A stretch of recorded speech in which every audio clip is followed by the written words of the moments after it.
Look, I'm excited about having Professor Matthew Bunn on for a couple different reasons. You know, he practices, professor of the practice of energy, national security, and foreign policy. Let me once again give a formal, proper introduction. He's an American nuclear and energy policy analyst, currently a professor of practice at the Harvard Kennedy School at Harvard University, co-principal investigator of the Belfer Center Project on Managing the Atom, and his father, George Bunn, was a leading figure in the field of arms control who helped draft and negotiate the Nuclear Non-Proliferation Treaty of 1968, limiting the spread of nuclear weapons worldwide. Matthew Bunn, it's good to have you on. If you can hear us, let us know if you can hear us. You look like you're frozen. Can you hear me? Okay, I can hear you now. I can hear you now. Can you hear us or no? I can hear you.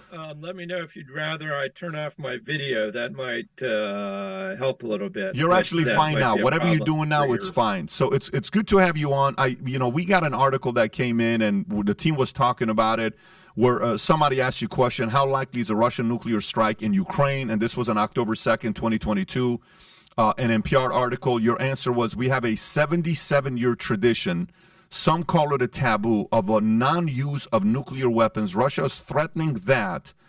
And you went on to say a few different things. We need to do everything we can to maintain that tradition of not using nuclear weapons in combat. So there's a lot of talks about this, whether it'll get there or not. A lot of people are concerned.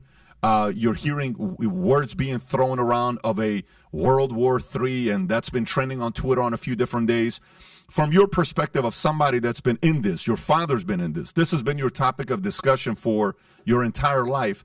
How likely is it that we'll get there, that a Putin or someone will take the first initiative of turning into a nuclear war?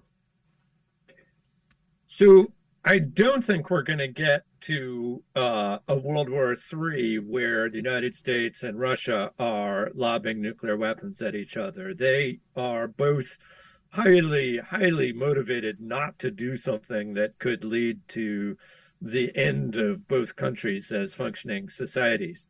What I'm more worried about is the possibility that Russia might use a few nuclear weapons in Ukraine itself.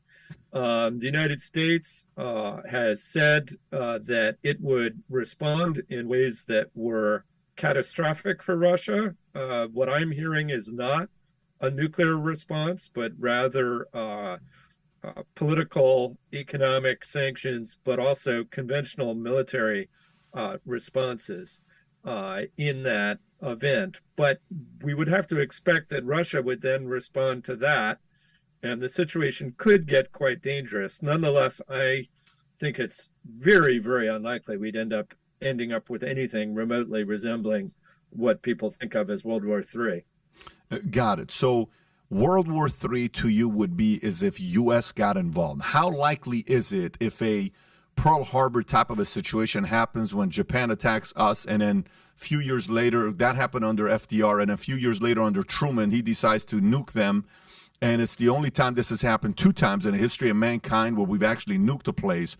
How likely is it that this will be only between Russia and Ukraine, where Putin, to save face, and how the world is pitching him at the end of his career to say, this is not going to be happening. He nukes Ukraine, and then there's a agreement, and it's over with, versus a World War III?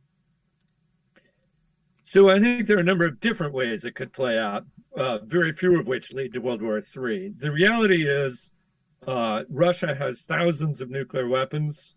The United States has thousands of nuclear weapons. Each of them are highly motivated not to lob nuclear weapons at the other.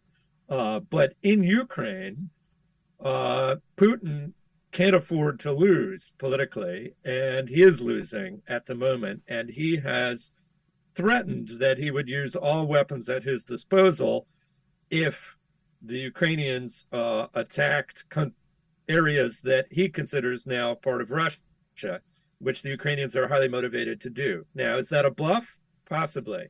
I think there's only maybe a 10-20% chance that he would use a few nuclear weapons in Ukraine. He might use them for coercion.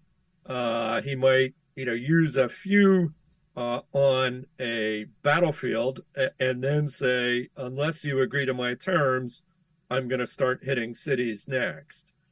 So that's what we have to put up with. I think the United States might get involved in that circumstance, not with nuclear weapons, but using conventional strikes, for example, on the units that carried out the nuclear strikes in Ukraine. So if you like this clip and you want to watch another one, click right here. And if you want to watch the entire podcast, click right here.